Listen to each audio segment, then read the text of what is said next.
O Brasil, um país do presente, é um livro que trata da imagem internacional do Brasil.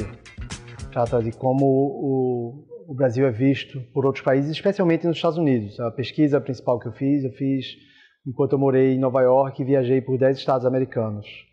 Então ele trata de como, na virada da primeira para a segunda década do século XXI, o Brasil é visto por quem conhece pouco sobre o Brasil. Eu parto da ideia do Stefan Zweig, de que o Brasil é o país do futuro, para tentar descobrir se chegamos a esse futuro que era prometido para o Brasil. E é interessante ver que não é uma questão de ser do presente ou do futuro, é uma questão de que o Brasil se tornou um país presente. A questão é que hoje o Brasil é um país que é levado em consideração, sabem que o Brasil existe e sabem que o Brasil é um país com uma personalidade própria.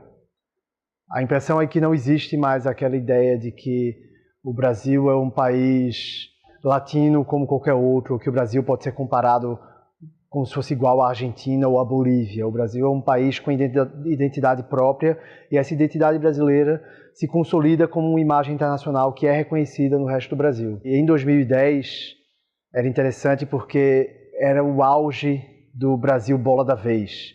Era o auge do Brasil visto como o grande país emergente que anima mercados e anima pessoas no resto do mundo, que as pessoas se interessam pela realidade brasileira. Em 2010 era um momento em que o Brasil vinha com uma estabilidade e crescimento econômico surpreendentes no momento em que o resto do mundo vivia uma crise econômica ainda muito forte por causa da crise começada em 2007, 2008. Agora em 2015 a realidade é outra.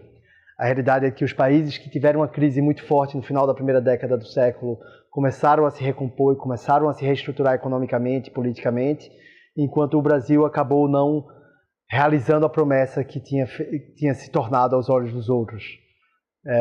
Então, o Brasil hoje é visto com mais preocupação e frustração como uma não realização do grande potencial de que como a promessa que era em 2010. Mas é por isso que eu comecei falando sobre ser um país presente, porque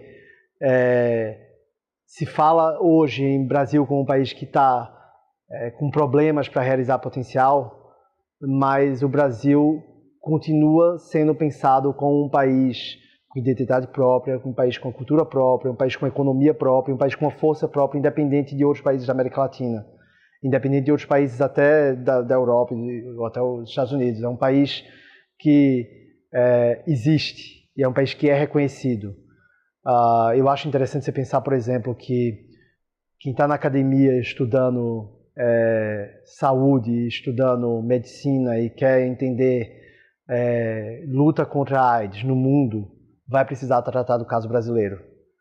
Qualquer pessoa que vá tratar sobre países emergentes, economia, vai precisar entender o que acontece no Brasil. Qualquer pessoa que queira estudar corrupção no mundo vai ter que se debruçar sobre o caso brasileiro. Então, a gente deixa de ter o Brasil exótico, desconhecido, e passa a ter um país presente que as pessoas sabem que existe e tentam entender. Até que ponto essa presença se transforma em conhecimento de fato é uma coisa que é difícil de saber. A imagem do Brasil ainda é muito presa a estereótipos.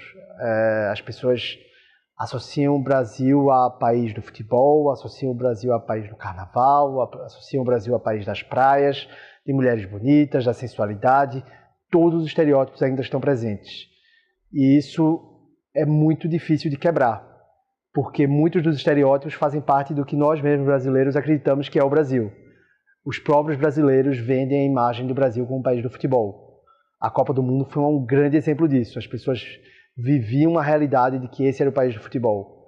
Só que o brasileiro ele fica frustrado de quando, visto de fora, o Brasil é tratado simplesmente como país do futebol. Então é uma coisa meio de uma dicotomia forte de como o Brasil se vende, como o Brasil é visto e como o Brasil reage ao ser visto dessa forma. Não vivemos a mesma crise, porque não vivemos o mesmo ritmo. Fazemos parte da economia globalizada, não vivemos a mesma crise, porque não estamos